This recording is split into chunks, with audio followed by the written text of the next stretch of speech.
মানুষের যেমন জন্ম মৃত্যু আছে, ঠিক তেমনি ইচ্ছেরও জন্ম মৃত্যু আছে। ইচ্ছেরা জন্মায়, ইচ্ছেরা মারা যায়। কারো ইচ্ছে মারা গেলে তার আর কিছুই ভালো লাগে না তখন।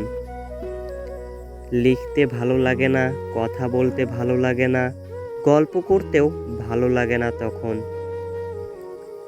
আকাশ দেখতে ভালো লাগে না, আজ চাঁদ দেখেছেন, এই কথাটা শুনতেও তখন আর ভালো লাগে না।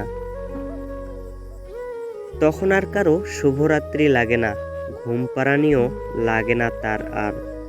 সে তখন একা একা কথা বলে, একা একা বাতি নেভায়, আর একা একাই ঘুমিয়ে পড়ে একা আকাশের মতো। তখন তার ভেতরের আত্মচিৎকার কেউ কখনো উপলব্ধি করতে পারে না, কারণ সে তখন ওগুলোকে খুব যত্নে নিজের অন্তরালে লুকিয়ে রাখে। বুঝিয়ে দেয় নিজেকে সবার কাছে আত্মপ্রকাশ করতে নেই। যার কাছে ভেঙে চুরে নিজেকে প্রকাশ করা হয়, সেই নতুন করে আবার ভেঙে দেয়। যেই বুকে প্রশান্তি খুঁজতে যায়, সে বুকই সজোরে আঘাত করে।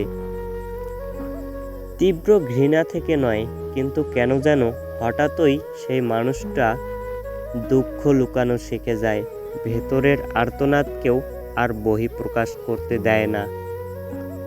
এভাবেই জীবন কাটিয়ে দেয় অসংখ্য মানুষ।